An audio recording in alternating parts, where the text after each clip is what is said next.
ಸಾಮಾನ್ಯ 3 ಅಡಿ 1 metre weed mat ಇದ್ದು ಮಿಡ್ಲಲ್ಲಿ ಹಾಕಿರೋದು.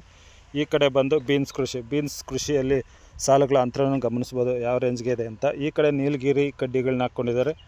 ಈ ಕಡೆಯಲ್ಲಿ ಬ್ರಕೋಲಿ ಹಾಕಿದ್ದಾರೆ. ಅರ್ಧ ಎಕರೆನಲ್ಲಿ ಬ್ರಕೋಲಿ ಇರೋದನ್ನು ನೀವು ನೋಡ್ಬೋದು. ಚಿಕ್ಕದಾಗಿ ಈಗ 1 ಎಕರೆ ಪ್ರದೇಶದಸ್ಕರ ನಮ್ಮ ರೈತರಿಗೆ, ನಮ್ಮ ಚಾನಲ್ನ ವೀಕ್ಷಕರಿಗೆಲ್ಲ ಇವತ್ತು ಒಂದು ವಿಚಾರ ಶೇರ್ ಮಾಡ್ಕೋಣ. ಯಾಕೆಂದರೆ ಯಾವಾಗಲೂ ಫಾರ್ಮರ್ಸ್ ಜೊತೆ ಮಾತಾಡಿ ಅದೇ ಲಾಭ ಬಂತು, ಅದೇ ಬೆಳೆ ಬಂತು, ಅದೇ ಕ್ರಾಪ್ ಬಂತು ಎಷ್ಟು ಅಂತ ಮಾತಾಡ್ದಲ್ವ. ಇವತ್ತು ನ್ಯಾಚುರಲಾಗಿ ಹಾಗೆ 1 ಎಕರೆ ನಮ್ಮದು ಜಮೀನು ಇದ್ದರೆ, ತೋಟ ಇದ್ದರೆ, ಅದರಲ್ಲಿ 1 ಎಕರೆ ಅಥವಾ 2 ಎಕರೆ ಇದ್ದರೆ ಒಂದೇ ಬೆಳೆ ಹಾಕೋದಕ್ಕಿಂತ ಅದರಲ್ಲಿ ಡಿಫ್ರೆಂಟ್ ಟೈಪಲ್ಲಿ ಯಾವ್ಯಾವ ರೀತಿ ಕೃಷಿ ಮಾಡ್ಬೋದು ಮತ್ತು ಲಾಸ್ ಆಗದೇ ಇರೋ ಥರ ಮಾಡ್ಬೋದು ಅನ್ನೋದಕ್ಕೆ, ಲಾಸ್ ಆಗೋದು ಅನ್ನೋದಕ್ಕಿಂತ ಮಾದರಿಯಾಗಿ ಯಾವ ರೀತಿ ಮಾಡ್ಬೋದು ಅನ್ನೋದಕ್ಕೆ ಒಂದು ಎಕ್ಸಾಂಪಲ್, ಬೆಸ್ಟ್ ಎಕ್ಸಾಂಪಲ್ ಈಗ ನನ್ನ ಬ್ಯಾಕ್ಗ್ರೌಂಡಲ್ಲಿ ನೋಡ್ಬೋದು. ಮಾಮೂಲಿ ಕೃಷಿ ಹೊಂಡ ಇದೆ. ಕೃಷಿ ಹೊಂಡ 1 ಎಕರೆ ಜಮೀನಲ್ಲಿ ತಗೋಬೇಕಾದ್ರೆ ಮಾಮೂಲಿ ಕೃಷಿ ಹೊಂಡ ಇದ್ದರೆ ಏನಾಗುತ್ತೆ ಅನುಕೂಲ, ಕೆಲವು ಬಾರಿ ಕರೆಂಟ್ ಸಪ್ಲೈ ರಾತ್ರಿ ಹೊತ್ತು ಕೊಡ್ತಾರೆ. ರಾತ್ರಿ ಹೊತ್ತು ಕರೆಂಟ್ ಕೊಟ್ಟರೆ ನಿಮ್ಗೆ ಗೊತ್ತಲ್ಲ, ಯಾವಾಗಂದರೆ ಆವಾಗ ನೀರು ಓಡಿಸೋದಕ್ಕೆ ಆಗೋದಿಲ್ಲ, ರಾತ್ರಿ 2 ಗಂಟೆ 3 ಗಂಟೆನಲ್ಲಿ. ಇನ್ನು ಈ ಕಡೆ ನೋಡಬೇಕಾದ್ರೆ ಇಲ್ಲಿ ಬ್ರಕೋಲಿ ಹಾಕಿದರೆ, ಅರ್ಧ ಎಕರೆನಲ್ಲಿ ಬ್ರಕೋಲಿ ಇರೋದನ್ನು ನೀವು ನೋಡ್ಬೋದು. ಚಿಕ್ಕದಾಗಿ ಈಗ 1 ಎಕರೆ ಪ್ರದೇಶದಲ್ಲಿ, 1.5 ಎಕರೆ ಪ್ರದೇಶದಲ್ಲಿ ಅಂತ ಅಂದ್ಕೊಂಡಿದ್ದೀನಿ. ಬ್ರಕೋಲಿ ಯಾವ ರೇಂಜ್ಗಿದೆ ಅಂತ ನೋಡ್ಬೋದು. ಆಲ್ಮೋಸ್ಟ್ ಒಂದು 20 ಡೇಸ್ 25 ಡೇಸ್ ಆಗಿದೆ. ಇನ್ನು ನಿಮಗೆ ಗೊತ್ತಿಲ್ಲ, 1.5 ತಿಂಗಳು 2 ತಿಂಗಳಿಗೆಲ್ಲನೂ ಬ್ರಕೋಲಿ ಹಾರ್ವೆಸ್ಟಿಗೆ ಬರುತ್ತೆ. ಇನ್ನು ಬ್ರಕೋಲಿ ಈ ಕಡೆ ಆಯಿತು. ಇನ್ನು ಈ ಕಡೆ ಬರಬೇಕಾದ್ರೆ ನಿಮಗೆ ಗೊತ್ತಿರಲಿ, ಇತ್ತೀಚೆಗೆ ಈಗ ಸದ್ಯಕ್ಕೆ ಟ್ರೆಂಡ್ ನಡೀತಾ ಇರೋದು ಆಲೂಗಡ್ಡೆ ಬಿಟ್ಟರೆ ಸೆಕೆಂಡ್ ಕ್ರಾಪ್ ಬಂದು ಸೇವಂತಿ ಕೃಷಿ. ಸೇವಂತಿ ನಂಬರ್ 1 ಪ್ಲೇಸಲ್ಲಿ ಬರುತ್ತೆ, ಆಲೂಗಡ್ಡೆ ಸೆಕೆಂಡ್ ಪ್ಲೇಸಲ್ಲಿ ಬರುತ್ತೆ. ವಿಪರೀತ ಅತಿ ಹೆಚ್ಚು ಟ್ರೆಂಡಿಂಗಲ್ಲಿ ಬೆಳೆ ಮಾಡ್ತಕ್ಕಂಥದ್ದು, ಈಗ ನಡೀತಾ ಇರ್ತಕ್ಕಂಥದ್ದು. ಇನ್ನು ಸೇವಂತಿ ಕೃಷಿ ಅಂದರೆ ಸಾಮಾನ್ಯವಾಗಿ ಎಲ್ಲರೂ ಗೊತ್ತಿರ್ತಕ್ಕಂಥ ವಿಚಾರ. ಸೇವಂತಿ ಕೃಷಿನ ಒಬ್ಬೊಬ್ಬರು ಒಂದೊಂದು ರೀತಿ ಮಾಡ್ತಾರೆ. ಈಗ ನಾವು ಬಂದಿರತಕ್ಕಂಥ ಜಾಗದಲ್ಲಿ ಸೇವಂತಿ ಕೃಷಿ ಆಲ್ಮೋಸ್ಟ್ ಒಂದು 15 ದಿನ ಆಗಿದೆ. 15 ದಿವಸದಲ್ಲಿ ಫಸ್ಟ್ ಪಿಂಚಿಂಗ್ ಮಾಡಿದ್ದಾರೆ. ಇದರಲ್ಲಿ ಇನ್ನೊಂದು ಅನುಕೂಲ ಏನಂದರೆ, ನಮ್ಮ ತೋಟದಲ್ಲಿ ಕಳೆಗಳು ಜಾಸ್ತಿ ಇದ್ದರೆ ವೀಡ್ ಮ್ಯಾಟ್ನ ಹಾಕ್ಕೋಬೋದು. ಸುಮಾರು ಫಾರ್ಮರ್ಸ್ ಇತ್ತೀಚೆಗೆ ಇದನ್ನು ವೀಡ್ ಮ್ಯಾಟ್ ಇದನ್ನು ಹಾಕ್ಕೊತಾರೆ. ಕಾರಣ ಅಂದರೆ, ಈಗ ಈ ವೀಡ್ ಮ್ಯಾಟ್ ಹಾಕಿದ್ರೆ ಹುಲ್ಲು ಕಸ ಆಗಿರ್ಬೋದು, ಮತ್ತು ಇನ್ನೊಂದು ಅಂತ ಹೇಳ್ತಾರೆ. ಈಗ ಕೆಲವರು ಹೇಳ್ತಾರೆ ವೀಡ್ ಮ್ಯಾಟ್ ಅಂದರೆ ದುಬಾರಿ ಯಾಕೆ ಹಾಕಬೇಕು ಅಂತ. ಒಂದು ಬಾರಿ ಕಳೆ ತೆಗಿಬೇಕಂದ್ರೆ 1 ಎಕರೆನಲ್ಲಿ ಕನಿಷ್ಠ ಒಂದು 20 ಜನನಾದರೂ ಆಳಬೇಕಾಗುತ್ತಾ. 20 ಜನ ಆಳಂದರೆ ಒಬ್ಬರಿಗೆ 500 ರೂಪಾಯಿ ಅಂದರೆ 10,000 ರೂಪಾಯಿ ಆಯಿತು. ಅದು ಒಂದು ಬಾರಿ ತೆಗೆಯೋದಕ್ಕೆ. ಇದು ಒಂದು ಬಾರಿ ನಾವು ವೀಡ್ ಮ್ಯಾಟ್ ಹಾಕ್ಕೊಂಡ್ರೆ, ಈ ಒಂದು ಬೆಳೆ ಆದ ತಕ್ಷಣ ತೆಗೆದಿಟ್ಕೊಂಡ್ರೆ, ಅಥವಾ ಇನ್ನೂ 2-3 ಬೆಳೆ ಕ್ರಾಪ್ ಮಾಡ್ಬೋದು. ಮತ್ತೆ ಉಳುಮೆ ಮಾಡ್ಬೇಕಾದ್ರೆ ಮತ್ತೆ ವೀಡ್ ಮ್ಯಾಟ್ ತೆಗೆದಿಟ್ಬಿಟ್ಟು ಮತ್ತೆ ಇನ್ನೊಂದು ಸಲ ರೀಸೈಕಲ್ ಥರ ಯೂಸ್ ಮಾಡ್ಬೋದು. ಇಲ್ಲಿ ನೋಡ್ತಕ್ಕಂಥದ್ದು, ಇಲ್ಲಿ ಗಮನಿಸಿ ಹಾಗೇನೆ ಈಗ ಪಿಂಚಿಂಗ್ ಮಾಡಿರೋದು. ಇಲ್ಲಿ ಸಾಮಾನ್ಯವಾಗಿ ಮಲ್ಚಿಂಗ್ ಮಾಡಿದರೆ, ಮಲ್ಚಿಂಗ್ ಪೇಪರ್ ಹಾಕಿ ಮಿಡ್ಲಲ್ಲಿ ಇದಾಕಿರೋದು, ವೀಡ್ ಮ್ಯಾಟ್ ಹಾಕಿರೋದು. ಮಲ್ಚಿಂಗ್ ಹಾಕಿ ಮತ್ತು ವೀಡ್ ಮ್ಯಾಟ್ ಹಾಕಿ ಪ್ರಯೋಜನ ಅನುಕೂಲ ಏನಂದರೆ, ಮಿಡ್ಲಲ್ಲಿ ಕಳೆಗಳು ಬರೋದಿಲ್ಲ ಮತ್ತು ಮಾಯಿಶ್ಚರ್ ಕಂಟ್ರೋಲ್ ಆಗಿರುತ್ತೆ. ಮೇನ್ ಕಳೆಗಳನ್ನ ಕಂಟ್ರೋಲ್ ಮಾಡ್ಬೋದು. ಇದು 2 ರಿಂದ 3 ವರ್ಷ ಆರಾಮಾಗಿ ಬಾಳಿಕೆ ಬರುತ್ತೆ. ನಮಗೀಗ ವೀಡ್ ಮ್ಯಾಟ್ ಹಾಕಿಲ್ಲ ಅಂದರೆ ತುಂಗೆ ಹುಲ್ಲು, ಗರಿಕೆ ಹುಲ್ಲು ಅಂತ ಇರ್ತಲ್ಲ, ಅದು ಏನು ಮಾಡುತ್ತೆ, ಮಲ್ಚಿಂಗ್ ಪೇಪರ್ನ ಹೋಲ್ ಮಾಡಿ ಮೇಲ್ಗಡೆಗೆ ಬಂದುಬಿಡುತ್ತೆ. ಆದರೆ ವೀಡ್ ಮ್ಯಾಟಲ್ಲಿ ಆಗೋದಿಲ್ಲ. ಈ ವೀಡ್ ಮ್ಯಾಟ್ ಬಿಸಿಗೇನೆ ಸುಟ್ಟೋಗ್ಬಿಡುತ್ತೆ. ಅದು ಮೊಳಕೆ ಬರೋದಿಲ್ಲ, ಚಿಗುರೋದು ಕೂಡ ಅದ್ರ ಕೈಲಿ ಸಾಧ್ಯ ಆಗೋದಿಲ್ಲ. ಈ ರೀತಿ ವೀಡ್ ಮ್ಯಾಟ್ನ ಮಾದರಿ ತೋಟ ಅಂತಲೇ ಹೇಳ್ಬೋದು. 1 ಎಕರೆ ಪ್ರದೇಶದಲ್ಲಿ ಯಾವ ರೇಂಜಿಗೆ ಅಂತ, ಈಗ ಒಂದು ಕಡೆ ಚಿಕ್ಕದಾಗಿ ಬ್ರಕೋಲಿ ನೋಡಿದ್ವಿ, ಮತ್ತು ಇನ್ನೊಂದು ಕಡೆ ಎಲ್ಲ ಚಿಕ್ಕದಾಗಿ ಪುಟ್ಟದಾಗಿ ನೀವು ಗಮನಿಸಿಲ್ಲಿ ಒಂದು 10 ಗುಂಟೆ 12 ಗುಂಟೆ ಇಲ್ಲ 15 ಗುಂಟೆ ಒಳಗಡೆ ಇರಬೇಕಷ್ಟೇ ವೀಡ್ ಮ್ಯಾಟ್ ಹಾಕ್ಕೊಂಡಿದ್ದಾರೆ. ಹಾಗೆ ನೆಕ್ಸ್ಟ್ ಇಲ್ಲಿ ಹೀಗೆ ಮಾತಾಡ್ಕೊತ ಹೋಗೋಣ.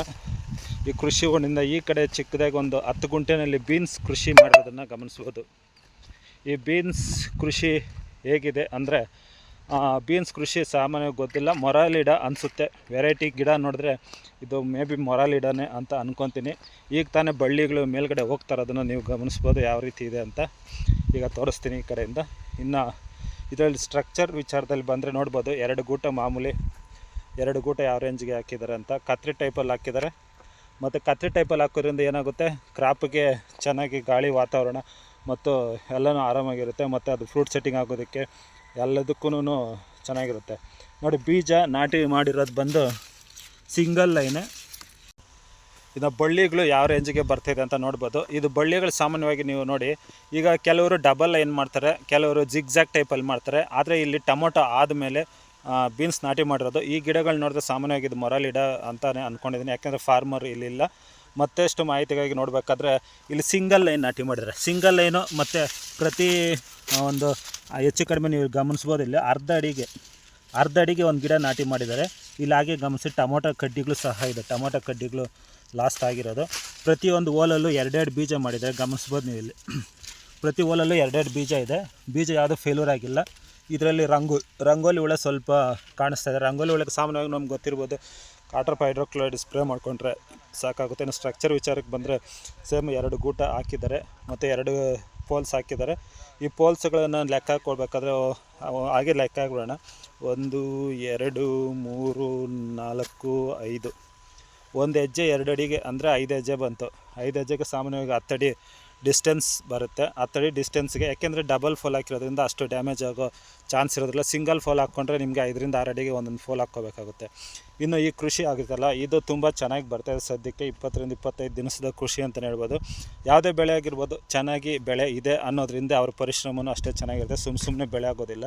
ಇನ್ನು ನೀಲಗಿರಿ ಕಡ್ಡಿಗಳು ಈ ಕಡೆ ಹಾಕಿದ್ದಾರೆ, ಆ ಕಡೆ ಬಂದು ಬಿದಿರು ಕಡ್ಡಿಗಳು ಹಾಕಿದ್ದಾರೆ. ನೀಲಗಿರಿ ಕಡ್ಡಿಗೂ ಮತ್ತು ಬಿದಿರು ಕಡ್ಡಿಗೂ ವ್ಯತ್ಯಾಸ ಏನಂದರೆ, ಇದು ಒಂದು ಕ್ರಾಪ್ ಆದಮೇಲೆ ಮಣ್ಣು ಒಳಗಡೆ ತೇವಾಂಶ ಟಚ್ ಆದಾಗ ಈ ನೀಲಗಿರಿ ಕಡ್ಡಿಗಳೇನಾಗುತ್ತೆ ಅಲ್ಲಿಗೆ ಕಟ್ಟಾಗ್ಬಿಡುತ್ತೆ. ಅಂದರೆ ಅದು ಒಂಥರ ಈ ವೇಸ್ಟ್ ಆಗಿಬಿಡುತ್ತೆ ನೀರು ಕುಡಿದ್ಬಿಟ್ಟು. ಆದರೆ ಈ ಬಿದಿರು ಕಡ್ಡಿಗಳೇನಾಗುತ್ತೆ ಮಣ್ಣಿನಲ್ಲಿ ಇದ್ದರೆ ಅದು ಸಾಮಾನ್ಯವಾಗಿ ಏನೂ ಆಗೋದಿಲ್ಲ. ಅದರಿಂದ ಇದು ಬಾಳಿಕೆ ಬರುತ್ತೆ ಅಂತ ನಾನು ಅಂದ್ಕೊಂಡಿದ್ದೀನಿ. ನಿಮ್ಮ ಅನಿಸಿಕೆಗಳೇನಾದರೆ ಕಮೆಂಟಲ್ಲಿ ತಿಳಿಸ್ಬೋದು. ಹಾಗೆ ನೋಡಿದ್ರಲ್ಲ, ಒಂದು ಕ್ರಾಪಲ್ಲಿ ಒಂದು ಬೆಳೆಯಲ್ಲಿ 1 ಎಕರೆನಲ್ಲಿ, ಈಗ ಸಾಮಾನ್ಯ 1 ಎಕರೆನಲ್ಲಿ ಒಂದೇ ಬಾರಿ ಟೊಮೊಟೊ ಹಾಕ್ಬಿಡೋದು, ಒಂದೇ ಬಾರಿ ಬೀನ್ಸ್ ಹಾಕ್ಬಿಡೋದು, ಒಂದೇ ಸಲ ಬದನೆಕಾಯಿ ಹಾಕ್ಬಿಡೋದು.